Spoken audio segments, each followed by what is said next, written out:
30 साल की मामी 11 साल छोटे भांजे के साथ फरार। गोंडा, रिश्तों की दहलीज लांगता प्रेम, गांव में छाया सन्नाटा। उत्तर प्रदेश के गोंडा जिले के इटियाथोक थाना क्षेत्र के पन्ना गांव से सामने आई एक घटना ने न सिर्फ स्थानीय समाज को झकझोर दिया है, बल्कि रिश्तों, मर्यादाओं और पारिवारिक जिम्मेदारियों पर भी गहरी बहस छेड़ दी है। यहाँ 30 वर्षीय एक विवाहित महिला अपने 11 साल छोटे भांजे के साथ घर छोड़कर फरार हो गई।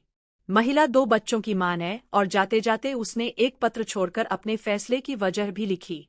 पन्ना बगुल्हा पंचायत के इस गांव में रहने वाले ददन तिवारी वर्ष 2015 में रोजगार के सिलसिले में चंडीगढ़ गए थे।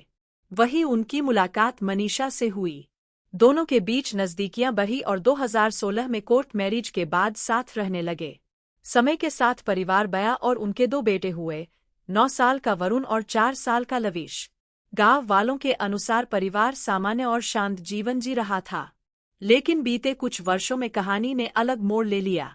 बताया जाता है कि मनीषा का अपने रिश्ते में भांजा लगने वाले विनीत दीक्षित से संपर्क बढ़ा। उम्र में 11 साल के अंतर के बावजूद दोनों के बीच प्रेम संबंध पनपने लगे। यह रिश्ता लंबे समय तक चुपचाप चलता रहा, लेकिन जब इसकी भनक परिवार को लगी तो गांव में तनाव फैल गया। करीब 2 महीने पहले विनीत के परिजनों को इस संबंध की जानकारी हुई। उन्होंने मनीषा के घर पहुंचकर विरोध जताया और तीखी बहस हुई। इस घटनाक्रम से आहत मनीषा ने आत्मघाती कदम उठाने की कोशिश भी की, हालांकि समय रहते उसकी जान बचा ली गई। गांव के बुजुर्गों ने बीच बचाव कर मामला शांत कराया, लेकिन दोनों के बीच संपर्क बना रहा। बीते रविवार रात हालात फिर बिगड़े। विनीत कथित तौर पर मनीषा के घर पहुंचा और रात वहीं रहा।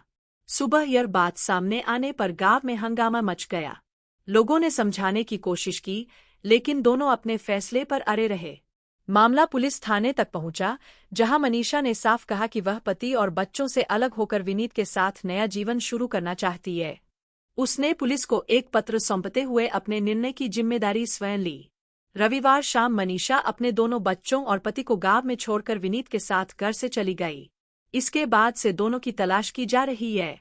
गांव में इस घटना को लेकर तरह-तरह की चर्चाएं हैं। कोई इसे सामाजिक मूल्यों का पतन मान रहा है, तो कोई इसे व्यक्तिगत स्वतंत्रता का सवाल बता रहा है।